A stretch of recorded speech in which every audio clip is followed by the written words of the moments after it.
roles at the moment. Among them, I lead a consultancy company called Genisoft, which is originally based in Timișoara. Also, I'm playing the role of a chief architect for High-Tech Systems and Software, which is a company based in Bucharest. And I am part of a program called Microsoft Regional Directors, which sort of gathers around 100 of what Microsoft considers to be the best platform specialists in the world when it comes to their technologies. It's a first for me to be at a technical conference and speak in a business track. So that's going to be interesting, at least for me. I've done a lot of talks in business conferences, but it's sort of unusual for me not to be in a technical track and discuss about bits and discuss about components and technologies and so forth. I'm just saying that because today I won't talk at all about bits and components, of course. The topic of my presentation is related to the challenges that we face as businesses in transforming the way we build, we deliver, and we make money from software. It's an interesting moment for the industry, if you ask me. And this moment comes with a lot of challenges, but also because it is a moment of disruption, it comes with a lot of opportunities. So some people will be eager to jump in the train and try to do something with those opportunities, others will not. I'm not among those who think that cloud computing will become the only thing that happens in 5 years, but also I'm not among those who think that cloud computing has actually no real future.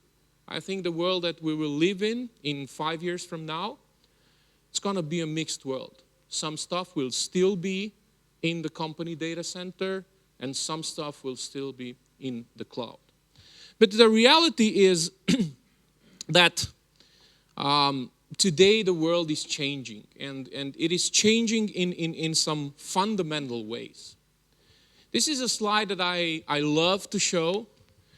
It's a very simple slide. It shows a very simple metric. What happens every 60 seconds in the world?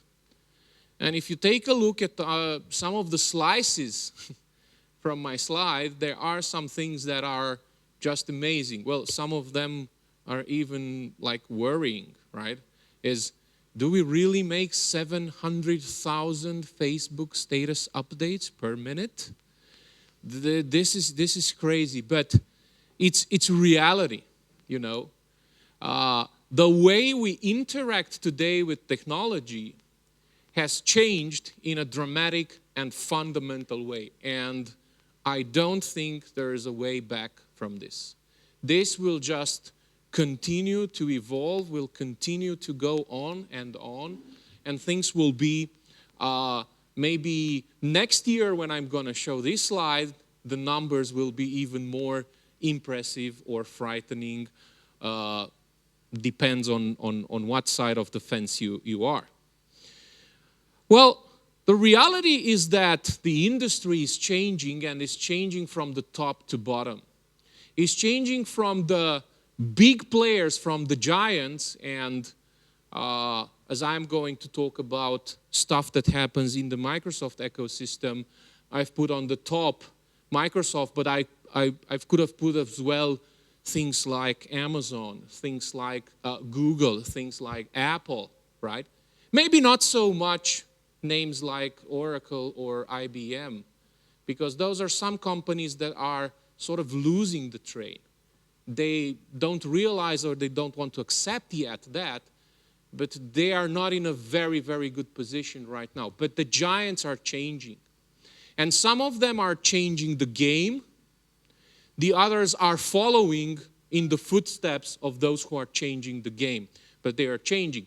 This change propagates to the lowest level, and I've put my companies there, but I could have put as well any other company out of the many, many companies that are going through major changes today. And I think Microsoft is a good example because if you take a look at the amount of change that has happened in Microsoft, let's say in the past 5 years, it's just amazing, right? Think about that image. You may be familiar with it, with the Steve Ballmer chanting, developers, developers, developers, right? Those were the days when everything was almost everything was proprietary. Those were the days when open source was a threat, when Linux was a cancer, and so forth, right? And if you take a look at the vision statement of the current CEO of Microsoft, that's just signals a fundamental change. Why is this relevant? Because I'm not here to talk about Microsoft, but it's relevant because when such a giant embraces change, it just sends ripples through the industry, it sends ripples through the business models, and it eventually, whether we like it or not, that's a different story, it will have a significant impact on our business models. And that's, I believe, an important thing to consider and an important thing to analyze. Because we are talking now about a company that says intelligence will be ambient. We're talking about a company that bets on connected devices, a company that bets on the cloud, and a company that bets a lot on open source. 15 years ago, when Microsoft launched one of its flagship technologies and platforms, I'm talking about here about .NET, who would have ever imagined that we will live a day when Microsoft will say, guys, .NET is open source, and by the way, it's cross-platform and runs on Linux and Macs, right? So that's an interesting thing that happens. The other thing is what happens through the industry. We do see some fundamental changes in the industry and in the behavior of both business consumers and private consumers. Take a look at the number in the lower right corner. That's 2016, over 1.4 billion consumers of software of any form, of any kind. Out of which, about 2/3, and that as of today, they use mobile devices to be informed, to get information, to do some work. And when we talk about doing some work, 80% of today's workforce that has to do anything involving IT will do it also in non-business hours. So that old concept of I'm working from 9 to 5, it's 4:45, I'm shutting down my computer, right? I'm gathering my stuff, I step out of my office building and I step into my personal life, that does not exist anymore.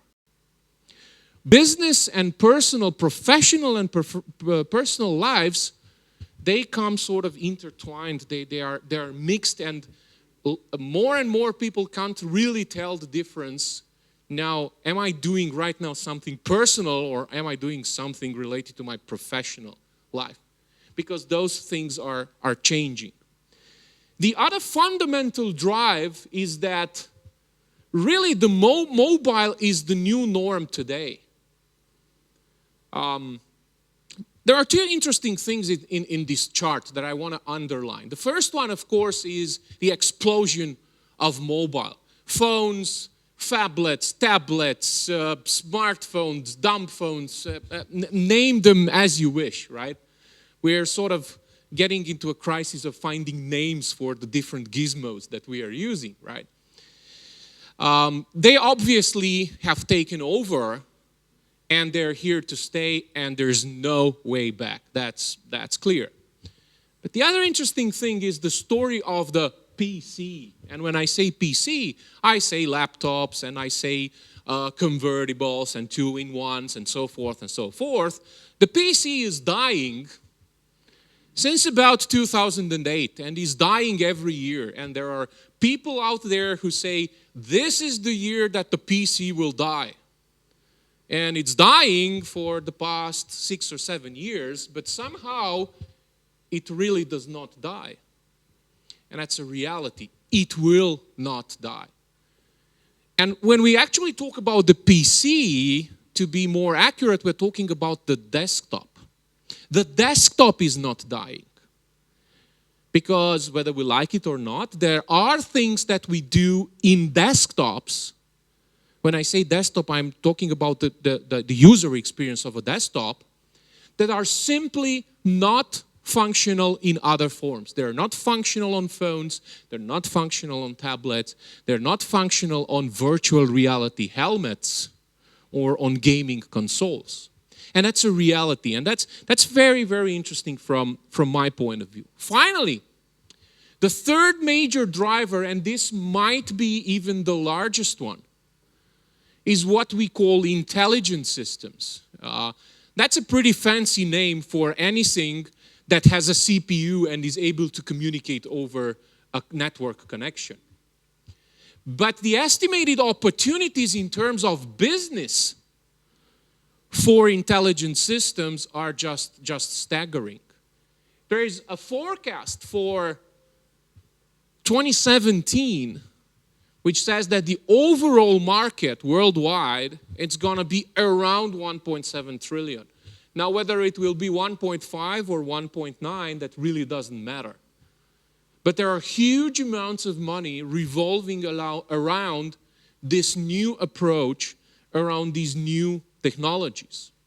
And then we have the hype of what we call the Internet of Things. I love our industry because every now and then it produces some crazy buzzwords. Remember SOA? Service-oriented architectures. There was no professional conference, either business or technical, in IT a few years back where you could not hear the word SOA, the term SOA. In fact, if you were a speaker and in your presentation you were not mentioning SOA, you were not cool. You were a dinosaur, right? And then remember BI. That's like business intelligence, right?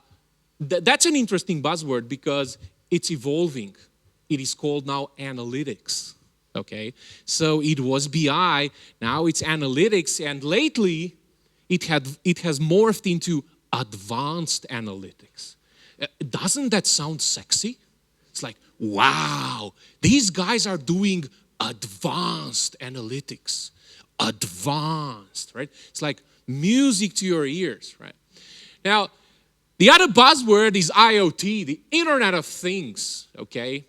The buzzword part is fine. What really frightens me, and now I'm talking seriously, are the predictions. And whether the predictions are way off or not are interesting. Here's one of them. And this is Ericsson, right? Works a lot in the space and says by 2020, 50 billion smart devices, starting from smart pens to connected fridges to whatever, will be communicating and generating data. And turns out that Ericsson is rather conservative because if you were to believe financial analysts, and here's the prediction of Morgan Stanley, they say, no way, 75 billions.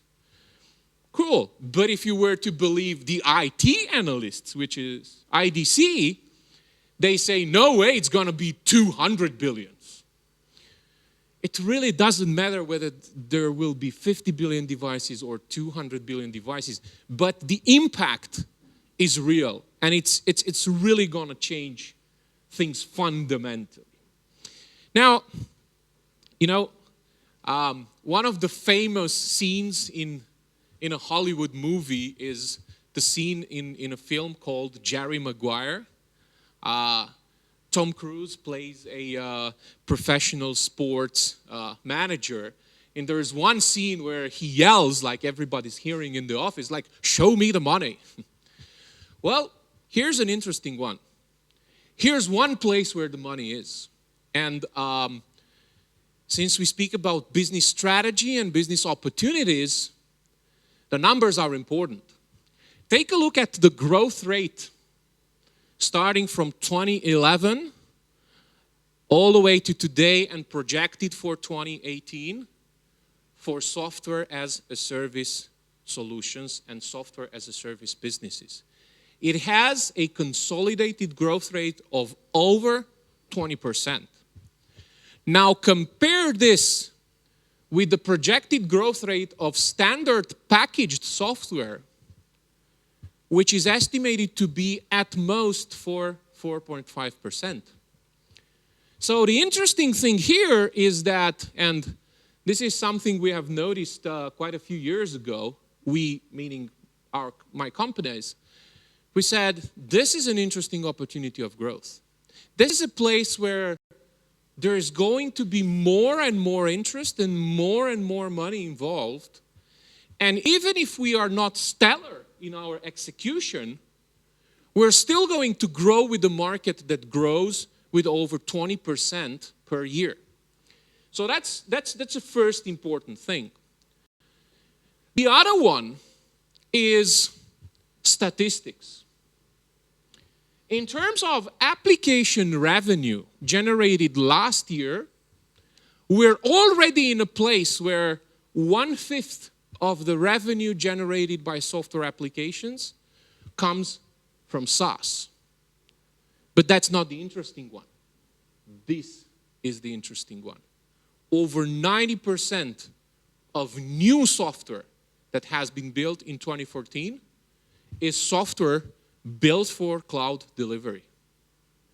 And that's, I believe, one key takeaway and one key trend that, at least from my point of view, it's very, very hard to ignore. We just cannot ignore this approach. Now, finally, I don't know if you are involved or not also in marketing, pre-sales, sales pipelines in your companies. But there's another important shift that takes place. And it's actually, we're somewhere close to the tipping point in terms of who spends budgets. And we were traditionally accustomed to the IT spending. We were traditionally accustomed to discuss with the IT department. And we were like trying to do our best to have a good relationship with the CIO, with the deputy CIO, with the architects, and so forth and so forth. Now, guess what? By 2017, that's 2 years from now, it is projected that the other CXOs will spend more money than CIOs.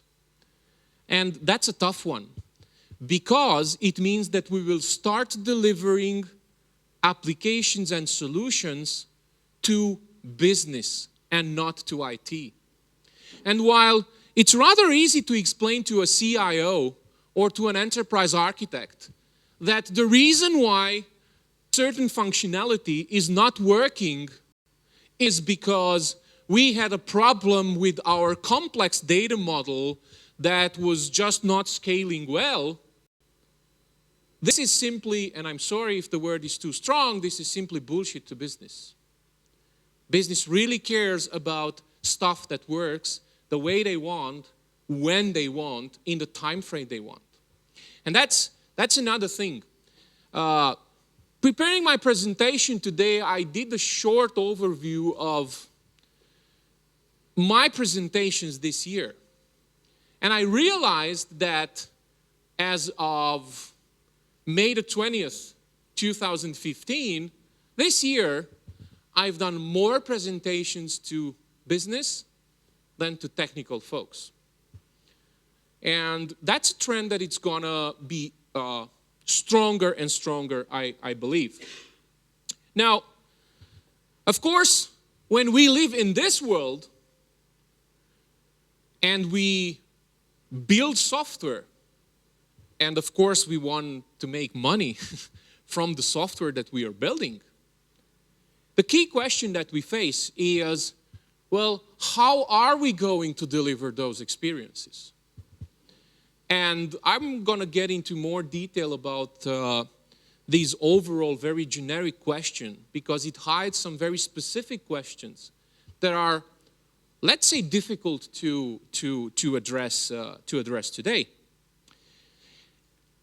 The reality is, when you talk about a mobile world, and when you talk about a mobile-first world, where almost everything relies and revolves around mobile experience, even this one, right? This is, I don't know what is this, right? Some say it's a server because it has 8 gigs of RAM and 4 last generation cores, right? Some say it's a desktop. Sometimes it's a tablet, right? It's certainly not a phone, right? That I can give, right? But the mobile experience is everywhere. And one of the key problems is, where is the value in this? When we talk about delivering applications, where is the value for the customer? But even more important, or maybe equally important, where's the value for us? Where's the money coming from? Because, you know, in the traditional packaged software world, we were having some CDs or some DVDs or some installation packages, and we were selling those, and we were negotiating contracts with our clients, and we were getting some money, and then we were providing some support, and that pretty much that was the business model, right? Now, in this world, finding the value, I think, is a little bit more trickier.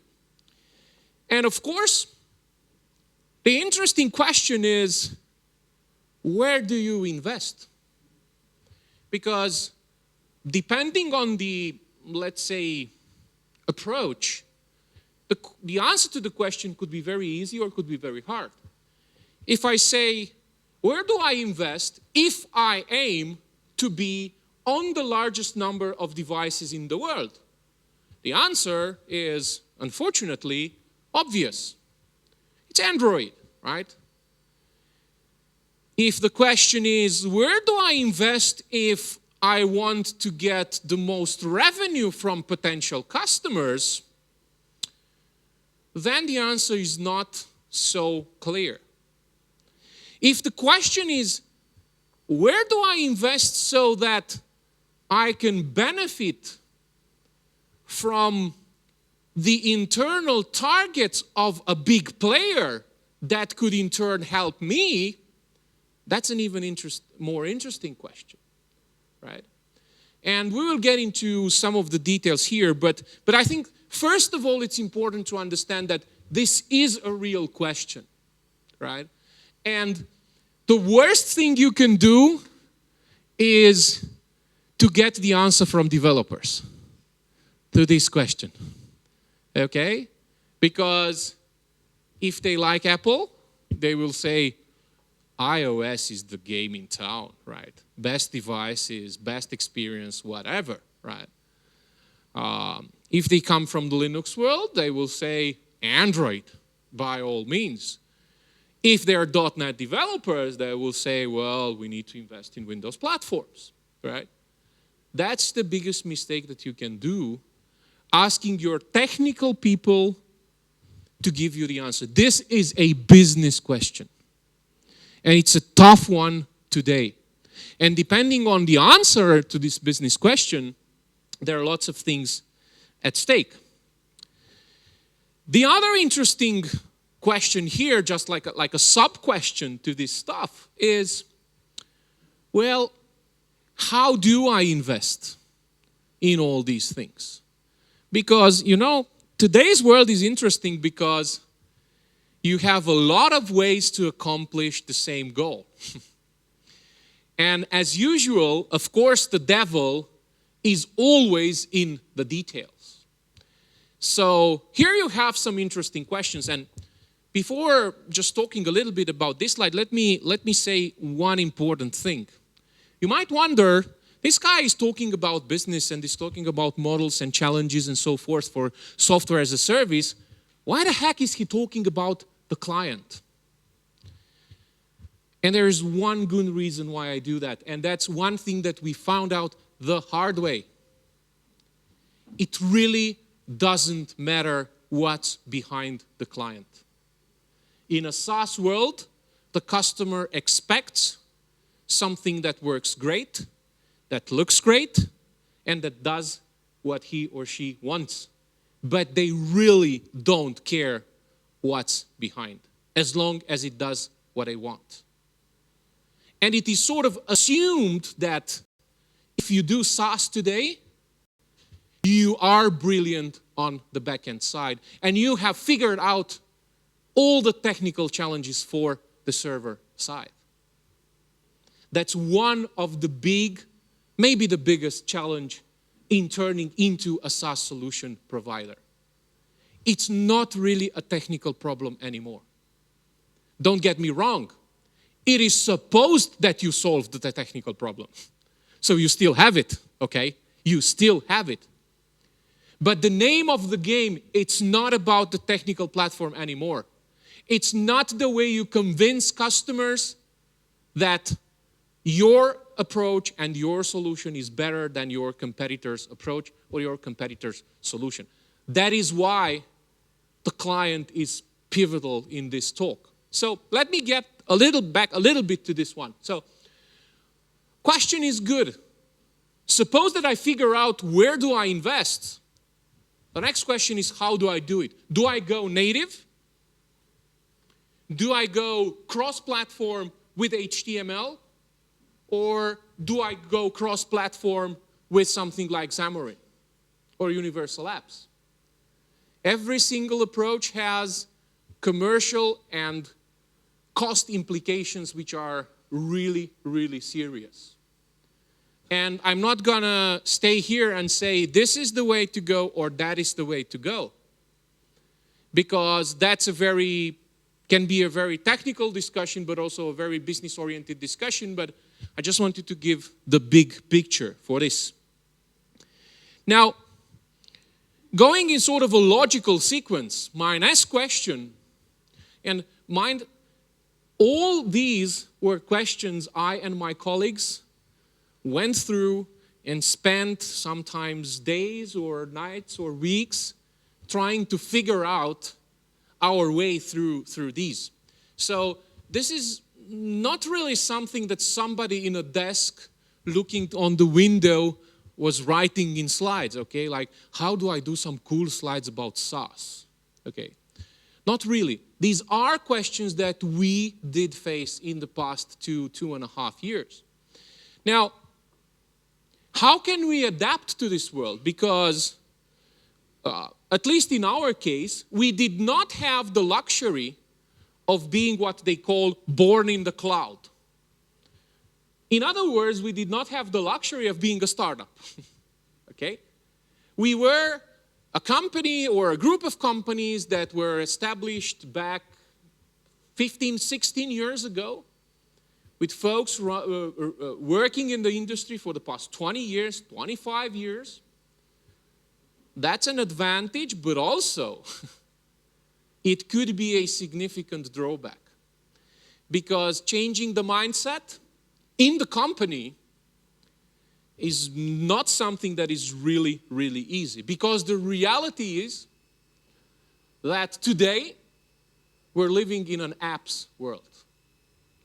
The world of IT today, it's starting to be dominated by apps, not by servers, not by services, not by other things. It's starting to be dominated by apps, and we need to adapt to that. So, let me go into specifics. One of the things that we're doing right now, and it's an interesting time to speak about it because we're in the middle of the journey. It's a platform that we call Mobile Root. It's a pure SaaS platform that is a platform offering a suite of business productivity apps.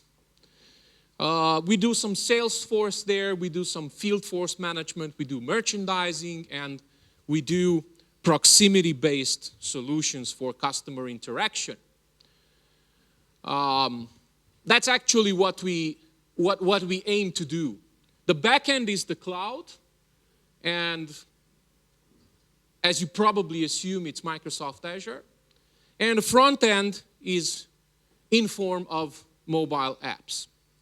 Now, let me tell you a little bit about opportunities and challenges. And I will start with the opportunities because I will go faster through them because, of course, the good things are not the one that give us headaches.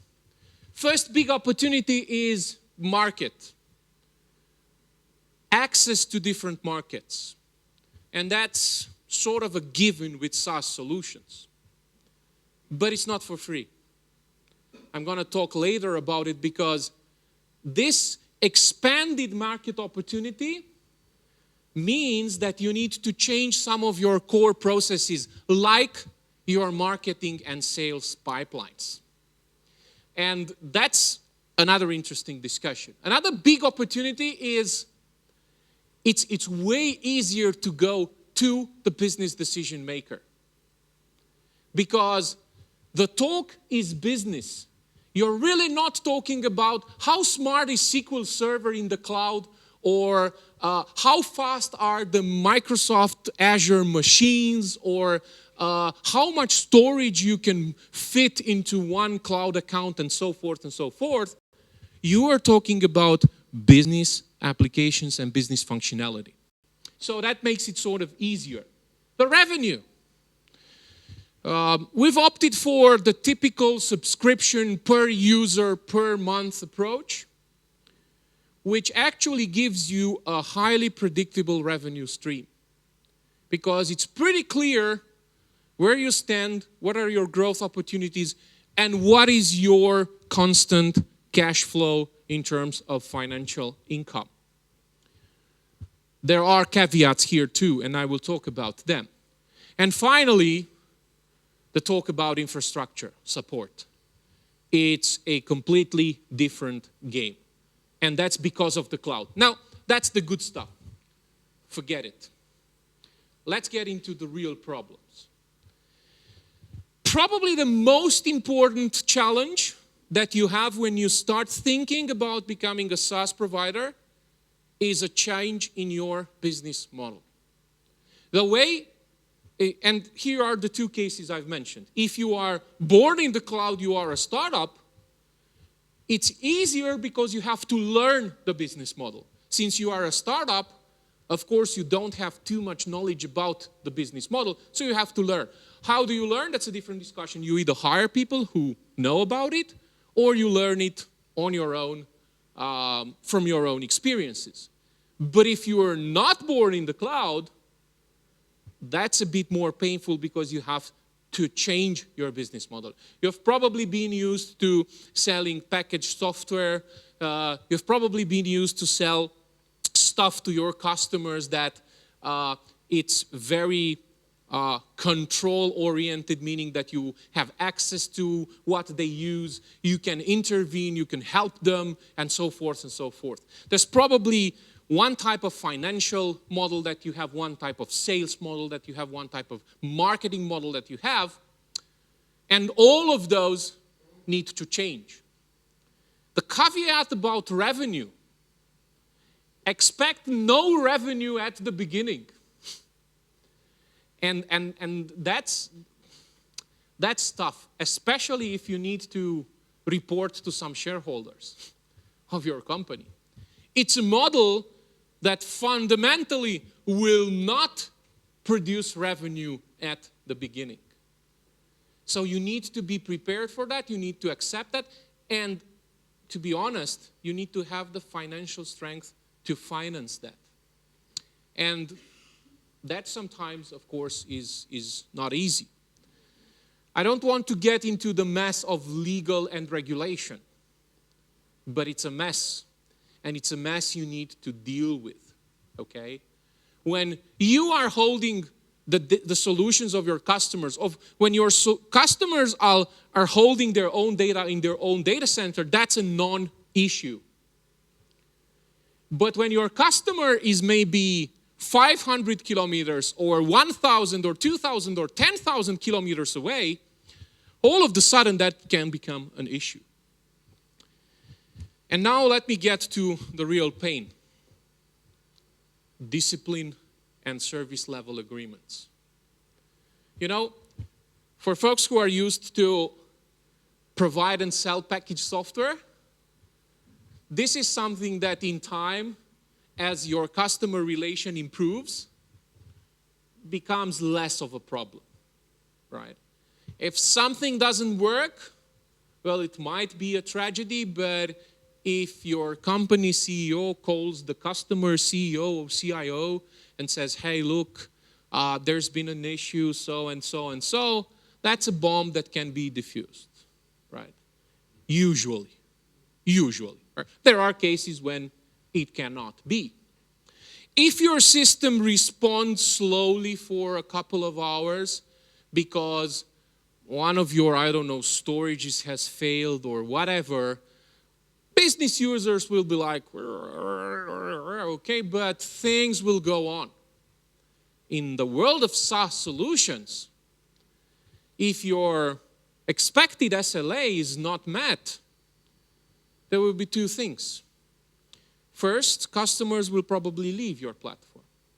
And second, potential customers will probably never get on board your platform. And keeping SLAs is always a matter of operational discipline. And again, that's our experience. We found it hard to change. And of course, if you want to deliver existing applications as SaaS apps, that means you have to re-engineer and you have to re-architect those apps. Sometimes that is a significant effort in terms of implementation. So these are the real challenges that we have faced in terms of business. What is the value proposition of our solution? Really, how do we convince a customer we never see, we never meet, that our solution is valuable for that particular customer? The other one is the new business model. I've talked about it. The third one is interesting. How do you approach feature set decision? I mean, how do you decide what should your app do? At first, it looks like, duh. Well, if you are providing a Salesforce automation application, right, it means you know the business of Salesforce. Well, do you? That's an interesting question. You might know the business of Salesforce automation in the verticals that you were providing packaged solutions. Or you might know the Salesforce automation business in a certain geography, like Romania. But if you want to be a real SaaS provider, it means that you have to be global. So deciding what goes into your solution and when, all of a sudden becomes a very, very interesting challenge. And this, again, this is not a technical problem, okay? This is a business problem because we're talking here about feature sets. The other one is the three processes that need to change. Marketing, sales, and financial. I'm going to get back to those a little bit. And of course, the cost model. Because the interesting thing when you go cloud is how do I keep costs at a manageable level? You know, it's easy to say, and usually when you listen to a technical presentation, there's somebody there saying, yes, the cloud does this and does that and so forth and so forth. And by the way, the cloud is extremely cost competitive. And then they go on with other technical talks, right? Now, when you get to the bottom of it, the cloud is not extremely cost competitive. The cloud can be extremely cost competitive. But in order to keep it that way, internally you have to develop all the processes that are needed to do a couple of interesting things. First, watch costs, of course. Second, convince your technical people to use solutions that end up into cost-effective cloud. And here's an interesting one. Again, we found it the hard way. These are two opposing forces. Stuff that gets you into cost-effective cloud is sometimes stuff that is most difficult to implement from a technical point of view. And you will get resistance from your developer. You will get resistance from your architects. Because they will say, this is crazy. Why would I need to do this and that and that and that? Because sometimes these people do not really understand business economics and business issues. But let me talk also a little bit about a few technical challenges. Because the technical challenges are also interesting. When you start building a SaaS platform and the SaaS solution, the first thing you need to have in mind is that everything, every little bit of thing should be self-service. From onboarding a customer, from managing the identity of the customer, from managing the data of the customer, from managing deployment of solutions, from managing updates, and so forth and so forth. Every little bit of thing needs to be self-service. You need to be able to work perfectly in a situation where somebody you never met, you never know about, just gets into your platform and does what he or she needs to do in order to do their work. The second technical challenge is ALM. ALM, aka Application Lifecycle Management Process. How do you deliver software? If you think that you can live in a SaaS world where you deliver software every 12 months, or every 9 months, or every 6 months, you're probably doing a big mistake. Your ALM processes need to be accelerated, and they need to be significantly accelerated. And just take a look at the big players. Take a look at how Salesforce.com rolls out updates. Take a look at how Microsoft rolls out updates today. And take a look at all the other players.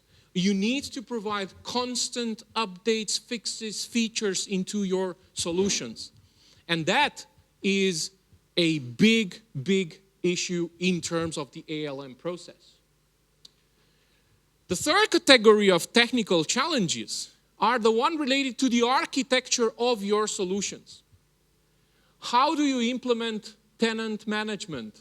Because a SaaS solution obviously needs to be multi-tenant.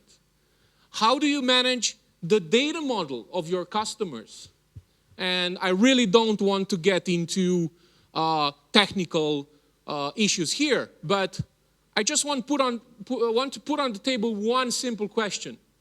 Do I create one database per tenant, or do I use multiple tenants in one database? At first, this is a stupid question, right? It's like, why the hell do I need to care about that or whatever? But when you get into the bottom of it, it's going to be interesting, because the obvious question is, from a technical point of view, well, it's much easier to have one database per tenant, right? Right. But then when you do the math, and when you find out how much will it cost to have one database per tenant, then you start thinking, will this be cost effective? And you have two choices. You either increase your price, which makes you less competitive on the market, or you go back to your technical guys and say, sorry, that's not going to work. Identity is another one. And finally, support is another one. You really need a very well-trained and efficient support structure. So let me go through a little bit now through some of the considerations for deciding on the cloud platform. This is a slide that we could talk probably at least a couple of hours on, because from a business perspective, this is a very difficult one. But I just want to do sort of an overview, right? When you put all things together and when you draw the line, a cloud platform from the point of view of pricing and cost eventually shows to be optimal. We've thought about using an own data center for this. We've thought about using hosting for this. But eventually the cloud is probably the best answer if you want to be a SaaS provider. And not because only of pricing and cost structure, but also because of the target markets, and also because of your business goals. The other one is the architecture layer. In terms of, in a SaaS world, things are so complex from so many point of views. Think about identity management, think about data management, think about APIs and so forth, that you really do not afford to write everything from scratch. And here's where, in terms of tenancy, APIs, complexity, your architecture is really helped by a cloud platform. And finally, of course, operations, I don't really think that we need to emphasize, because that's sort of an obvious area where you have problems. So let's see a little bit of statistics. As of today, where do today SaaS vendors run their apps? And as you can see, there's less than 2% of SaaS providers running on a cloud, on a public cloud infrastructure. There's a good reason for that. The reason for that is that, think about the big players. Most of the big players in SaaS were already in place when the cloud story was developing. Think about Salesforce, but think about Microsoft, okay? Microsoft had Bing and had Hotmail and had Xbox Live well before Microsoft Azure was a mature and solid platform. So there are historical reasons for this situation, but this one is rapidly changing. You see more and more SaaS providers that go to the public cloud, and that's gonna be interesting. For us, this was really the best possible story, because, I mean, using Microsoft Azure, it was the best possible story because the Microsoft approach covers all of these scenarios. And while, of course, we dream about our mobile root SaaS platform being a pure Azure platform, because we want to deliver today and not 5 years from now, we still run some stuff in these scenarios. Not a lot, but we still run it. So using the Microsoft Cloud for that was sort of an interesting approach. And of course, experience counts, right? People do not always realize this, but if you take into account the SaaS experience of Microsoft, even as Microsoft is not perceived as a SaaS company, but it's just mind-boggling, right? Think about Xbox Live. 1.5 billion games, right? That's mind-blowing. Think about Office 365. Think about Bing and so forth and so forth. So this is a vendor that understands all those things that I've shown you through my slides, in both terms of opportunities and terms of challenges. So just as to round up this day with the heaviest discussion of all, okay, let's go into financials. Because eventually, if you want to keep up and speed up your SaaS offering, financial is all that matters. We have basically 3 areas which are critical when you model your business in terms of SaaS. Cash flow, churn rate, and customer lifetime value.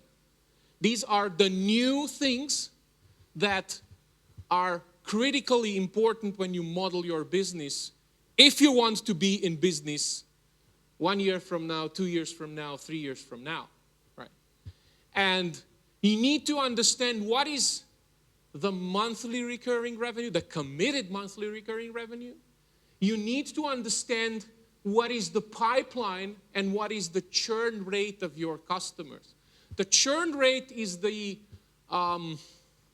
nemesis of SaaS players, because a small change in the churn rate, in terms of course, a positive churn rate, which is bad for SaaS, churn rate meaning the number of customers that leave your platform, a small increase in the positive rate of the churn rate might mean that your cash flow suffers and might mean that you get into financial trouble. So that is a very, very important thing. And finally, the customer lifetime value, which is basically a function of the acquisition cost and also a function of what you get as an average revenue per customer times the average lifetime of your customer. And again, I don't want to get into the details, but these are business topics in terms of finance that you really need to think about it.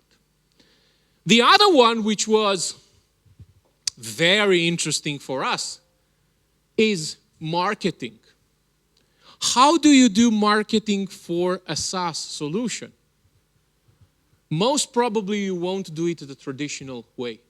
Most probably you need to think about at least these 3 areas: marketing to acquire customers, marketing to activate usage, and marketing to cultivate fan base of your app. One interesting use case for activate usage is Microsoft itself. Microsoft realized about 1.5 years ago that they had acquired a lot of customers on Microsoft Azure. Yet those customers were not really using the cloud at a rate that Microsoft would have wanted them to use the cloud. So gaining a customer is really just the beginning of the story, while in a traditional model, gaining the customer was usually meant that it's a done deal, right? We have company X as our customer, so from now on, we live in a very, very happy place, because no matter what, we know that at least for the foreseeable future, suppose that we are not messing up things in a bad way, company X will be our customer. In a SaaS world, acquiring the customer is nothing. It's important, but it's just the beginning, because next month, that customer could just simply leave your platform. And usually, if you want to live in a SaaS world, you won't force your customers into long-term relationships. You won't force them to use your solutions for at least 1 year or 5 years or 10 years or stuff like that. You will give them freedom, because if you don't, other SaaS providers will. That's really the name of the game in SaaS. And finally, cultivating fans, right? Think about it. Think about the classical ERP solutions, right? How much marketing time did a classic company ever invest into building a fan base for their ERP solution? Okay? It's an interesting question. My bet is around 0. Okay? My bet is most companies don't even think about it. I'll be very honest with you. Until last year, we never ever thought about it. Okay? But we've learned it. And finally, the sales process, to close my discussion. This is just a simple comparison on what is the traditional sales process versus what is the sales process that you need to do when you are in the cloud and when you are SaaS. And let's just take a look at maybe a couple of them, right? Self-qualify, right? In SaaS, there is really no qualification process in the sales pipeline because customers come to you and much more often than you go to customers. The other interesting one is try before you buy. And that's not like, hey, we're going to set up for you a server and folks from your IT department can connect to that server and take a look at our application. It's not really that.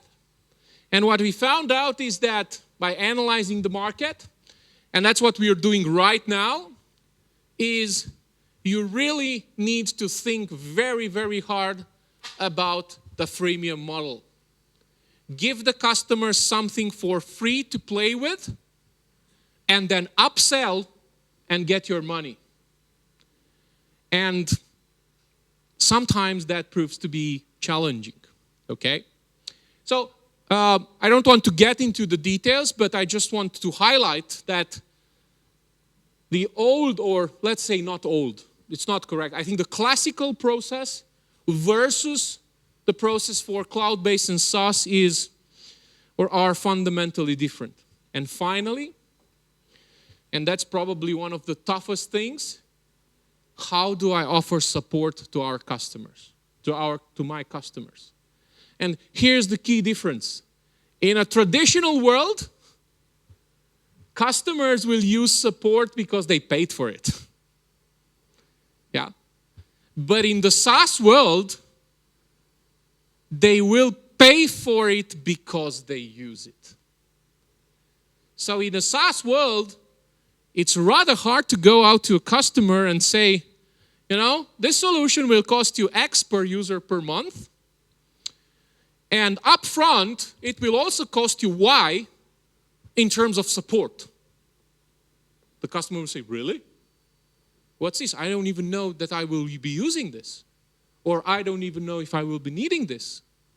And at some point, if the customer needs it, and if the customer wants it, and if the customer is happy with it, they will buy some degree of support, some level of support. And that's a fundamentally different approach. And here, what we usually do is,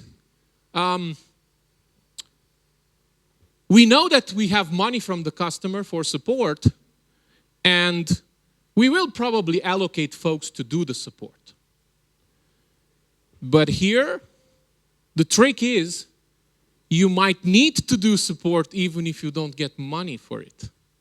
And then you have the interesting question. How do I do support without getting probably too much money from the customers? That's an interesting one. So, thank you very much. That was it. I saw 3 exclamation marks in the back, meaning that my time is up. So I don't want to abuse your time either. Thank you very much. I hope I managed to paint the overall picture of what it means today to think about a different business approach. To think, it's not really different because it's here for many, many years. But what it means to think about the business approach of SaaS solutions in a moment when it becomes affordable actually to any type of company. To the 2-student startup that drop out from school in the 2nd year, okay? To the large company that is in business since, 20, 25 years and wants to think about the new model. As you can see, there's a lot to grab. There are huge opportunities, but as I like to say in IT, there is no free lunch. And every single opportunity that there is out there comes with some significant challenges. I hope I managed to provide a sort of a sound story. I will be here also tomorrow, so if you have different questions or whatever, feel free to approach me, or you can contact me on my email address. It's public. Thank you very much and have a very nice evening. Thank you very much.